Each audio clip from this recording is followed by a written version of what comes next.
শাঁকচুন্নির কলা বাগান। বর্ষার শেষের দিকের এক বিকেল। আকাশে তখনও মেঘের ভেলা ভাসছে, মাঝে মাঝে বিদ্যুৎ ঝলকাচ্ছে। গ্রামের এক কোণে মাঠের শেষে আছে একটা পুরনো কলা বাগান। সবার মুখে মুখে শোনা যায় ওটা শাঁকচুন্নির বাগান। কারো সাহস হয় না সন্ধ্যার পরে সেখানে ঢোকার। এই গল্পের শুরু আজ থেকে প্রায় ৩০ বছর আগে। তখন বাগানটা ছিল গ্রামের এক ধনী জমিদারের। তার একমাত্র মেয়ে কমলা ছিল অপূর্ব সুন্দরী, কিন্তু খুব নীরব স্বভাবের। একদিন পাশের গ্রামের এক যুবক তার প্রেমে পড়ে, কিন্তু কমলার বাবা ব্যাপারটা মেনে নিলেন না। অদ্ভুত কারণে সেই যুবকের সঙ্গে বিয়ের আগের দিনই কমলার মৃতদেহ বাগানের মাঝের একটা বড় কলা গাছের পাশে পাওয়া যায়। তার গলায় লাল শাড়ি জড়ানো, চোখ ফাঁকা আর ঠোঁটে হালকা হাসি। গ্রামবাসী বলে সেই থেকে কমলার আত্মা শাঁকচুন্নি হয়ে ওই বাগানে ঘোরে।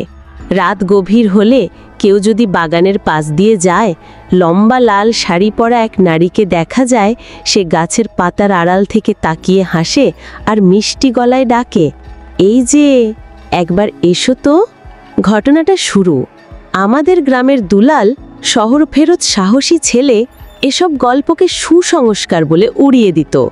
একদিন রাতে সে বাজি ধরে বাগানে ঢুকে পড়ল। আমরা সবাই মাঠের পাশে দাঁড়িয়েছিলাম। বাতাসে তখন কলাগাছের পাতা কাঁপছে, যেন কেউ ফিসফিস করছে। দুলালের হাতে টর্চ আর মুখে হাসি। প্রথম কয়েক মিনিট সব শান্ত, তারপর দূরে লাল কিছু নড়ল।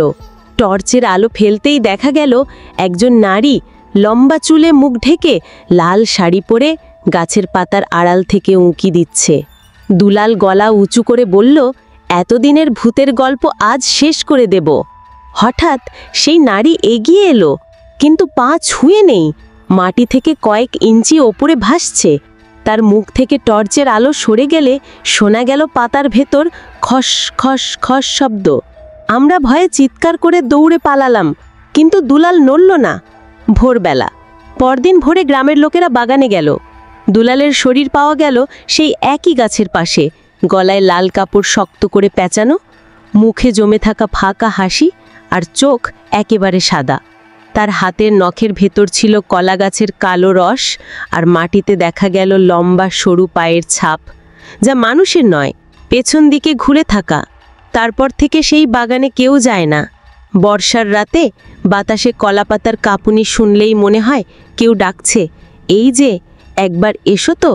আর যদি সাহস করে এগোন, তখন বোঝা যায় শাঁকচুন্নির হাসি কেমন শীতল আর শেষহীন।